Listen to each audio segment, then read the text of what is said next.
Hi வாங்க இன்றைக்கி வீடியோக்குள்ளே போகலாம். இன்றைக்கி எங்கள் ஊர் ஸ்டைலில் நாங்கள் பட்டர் சிக்கன் எப்படி வைப்போங்கிறத உங்களுக்கு நான் காமிக்க போகிறேன். அதுக்கு தேவையானது பார்த்திங்கன்னா 2 தக்காளி, கொஞ்சம் கார்லிக், அப்புறம் 4 ட்ரை சில்லிஸ், ஒரு பிக் ஆனியன் எடுத்துக்கணும். இதாங்க மெல்போர்னில் கிடைக்கிற கண்ட்ரி சிக்கன். இன்றைக்கி தான் கிடைக்குன்றது எங்களுக்கு தெரியும். ஸோ இன்றைக்கி தான் வாங்கிட்டு வந்திருக்கோம். அதை எப்படி உங்களுக்கு நாங்கள் செய்ய போகிறோங்கிறத இன்றைக்கி வீடியோ காமிக்கலான்னு தான் உங்களுக்கு இந்த வீடியோ போட்டிருக்கேன். என் ஹஸ்பண்டுக்கு ரொம்ப பிடிக்கும் பட்டர் சிக்கன். அதை தான் எப்படி இன்றைக்கி பண்ணலாங்கிறத பார்க்க போகிறோம் வாங்க.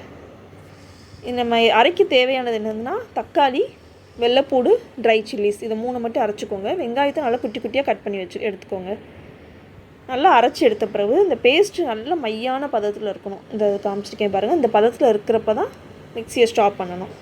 நெக்ஸ்ட்டு எண்ணெய் நல்லெண்ணெய் வந்து ஒரு குக்கர்லேயோ இல்லை உங்களுக்கு வேணுங்கிற பாட்லேயோ வச்சு வெங்காயத்தை போட்டு நல்லா வதக்கிடுங்க. வெங்காயம் வதங்கின பிறகு நம்ம என்னென்ன ஆட் பண்ணோம்னா டர்மரிக்கு, சால்ட்டு உங்களுக்கு எவ்வளோ டேஸ்ட்டுக்கு ஏற்றாப்புல ஆட் பண்ணிக்கோங்க. நெக்ஸ்ட்டு நான் ஆட் பண்ண போகிறது என்னென்னு பார்த்தீங்கன்னா, நான் இப்போ தான் இது ஆட் பண்ணியிருக்கேன். டர்மரிக் நல்லா வதங்கட்டும். வதங்கின பிறகு அந்த பேஸ்ட்டை ஆட் பண்ணிவிட்டேன். நெக்ஸ்ட்டு நான் ஆட் பண்ணுறது ஹோம்மேட் மசாலா. நான்வெஜ் கறிக்குனே தயாரிக்கிற மசாலா. எங்கள் அம்மா தான் இதை தயாரிக்கிறாங்க. இப்போ புதுசாக நாங்கள் வெப்சைட் கூட லான்ச் பண்ணியிருக்கோம் இந்த மசாலாஸ்க்கு. அவ்வளோ டேஸ்ட்டாக இருக்கும். ஃபுல்லுமே பியூராக ஹோம்மேடில் தயாரித்த மசாலா. எந்த நான்வெஜ் கறிக்கு போட்டாலும் அவ்வளோ டேஸ்ட்டாக இருக்கும். சிக்கன், மட்டன், ஃபிஷ் எதுக்குனாலும் போடலாம்.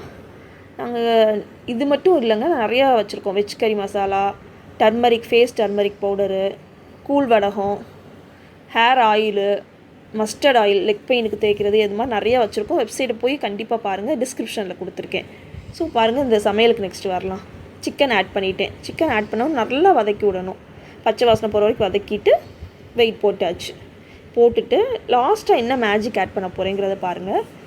1 ஸ்பூன் பட்டர் இல்லை கீ ஆட் பண்ணுங்கள். இதான் இதோட மேஜிக்கே. ஹஸ்பண்டுக்கு ரொம்ப பிடிச்சதுக்கான காரணம் இதான்.